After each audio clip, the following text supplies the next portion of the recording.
Piece of putting little pieces in, and that's what we're doing. You start at the beginning, you do the basics right, and everything else comes together. And that's what we've done.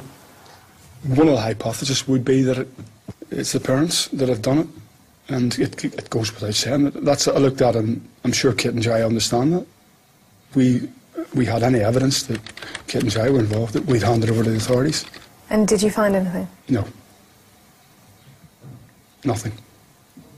Not a shred of evidence that they were involved. When I had the interview for the job, I made it quite clear that I would only take the job if it was an independent investigation, and if there's evidence against anybody, no matter who it is, that we give that evidence to the police. Do you work with different theories about what happened? Can you say what you think happened? Well, the abduction theory is the main one that we're focusing on. If a stranger kills a child, or anyone for that matter, they almost always dump the body within a very close proximity of the crime scene. Now, this particular area around Prédeluge has been systematically searched. The search was started on the night and continued for weeks and weeks, and no body's been found. So that gives me hope. But what about if it was dumped in the sea? I mean, that's what most... That's always possible, of course, but again, the sea quite often, gives up the bodies, but no bodies have been found. So I think that abduction is the most likely motive, most likely done by an individual on their own, most likely an individual who has close links with Prédeluge. And which is why we've focused all our efforts really on or most of our efforts certainly on Prédeluge. Out of the hundreds of witnesses who came forward, only a handful are from the local Portuguese community. These are the people the investigators want to hear from, so they plan to return to Prédeluge and reconstruct key events surrounding Madeleine's disappearance, hoping to provoke a response.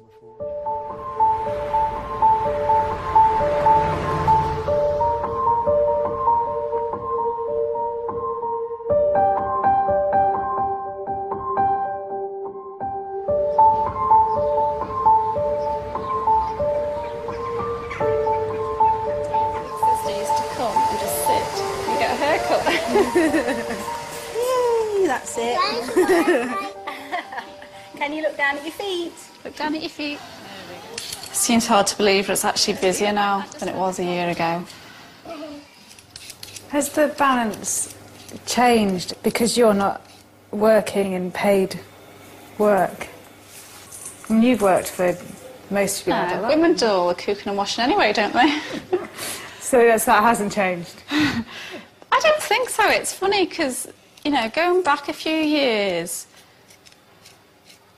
if I hadn't been in paid work, I'd have probably felt a bit guilty. But now, what I'm doing is the most important job that I'll ever have to do. And I think my work is incredibly valuable.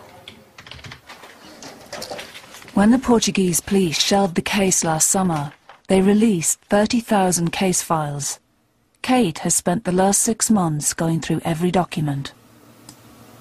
The vast bulk of it was in Portuguese, so we then had to get it all translated, which probably cost us about £100,000. I don't believe anybody's got the motivation that I have, and I was desperate to go through this myself because I knew that I'd be going through it with a fine-tooth comb. And I have spent months and months and months and months going through it, evenings, weekends. And you want to go through it really, really quickly because I want to get all the information I can and know what I can do to help find her as quickly as possible. So obviously I just worked really hard just to get through it. Often, police do say the names in the files, it was always there. But you just need other bits of information really to come in to basically highlight the name. But at the moment there isn't a big arrow and an asterisk by the name.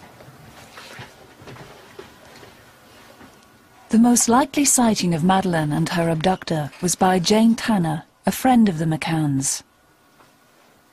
In the files, Kate believes another witness statement from an Irish family describes a very similar sighting to Jane's, less than a mile from the McCann's apartment. The reason why this is significant is both sightings were given independently. So when this family gave their statement, they weren't aware of Jane's description, and there's actually quite a lot of similarities. And it does beg the question, I mean, how many people carry their children on a cold night not covered, you know, nothing on their arms or their feet, no blanket. Now either there's been two people carrying children in that way who haven't come forward to eliminate themselves, or potentially they're related. But you think that child is Madeleine? I think there's a good chance it could be Madeleine. Certainly the description there sounds to me like Madeleine. Kate and the Find Madeleine campaign coordinator travelled to the search team's offices.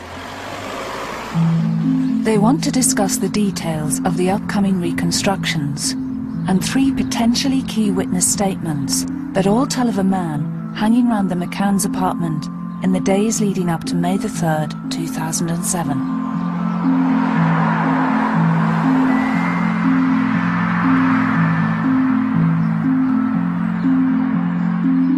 The most important ones, apart from the obvious of Jane, is side number 3, the man in the Alouette at the back of the apartment. Number 3 is definitely a very important sighting because it links them. The investigators have examined the statements from the 3 different witnesses and are now convinced that prior to Madeleine's abduction, the McCanns were being watched. The team hope this new information will give them the breakthrough they need. You'd think it's got to be the same person, wouldn't you, really? And all 3 say that he was watching the apartment. Yeah. We're here to discuss the pending reconstruction that we want done. So basically it looks like we've got 5 sightings really, 2 a man with a child and 3 just a suspicious individual. Yeah. And the 3 with the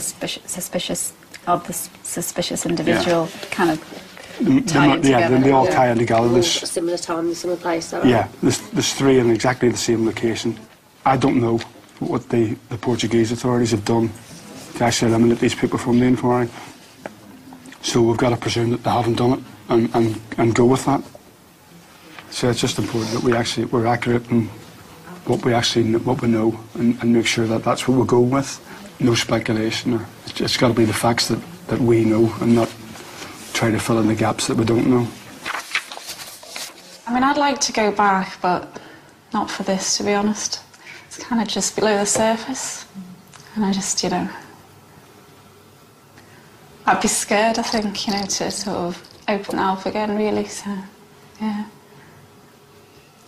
I think it's actually going through the scenario of that night as well,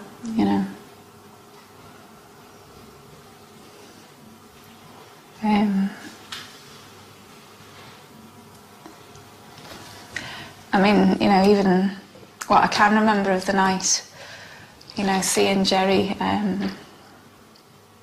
that distraught, really, and sobbing and on the floor. I mean, I suppose I'm concerned that will surface again. Kate calls key witness Jane Tanner, who has agreed to join Jerry and the investigators in Praia da Luz for the reconstructions. Oh, okay, pretty busy. Although it's quite good, to be honest, to be doing stuff and focused, and it just sort of helps, to be doing something positive, so.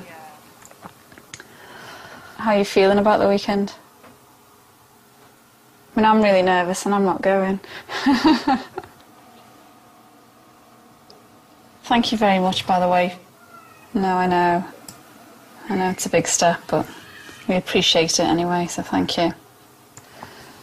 She's trying not to think about it, I think, because I think she just said, apart from the obvious emotional concern, she's worried about the reaction of people locally.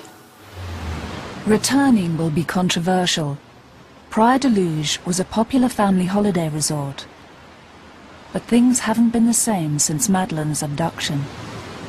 You know, we're aware that, unfortunately, this has all been a headache really for people whose businesses are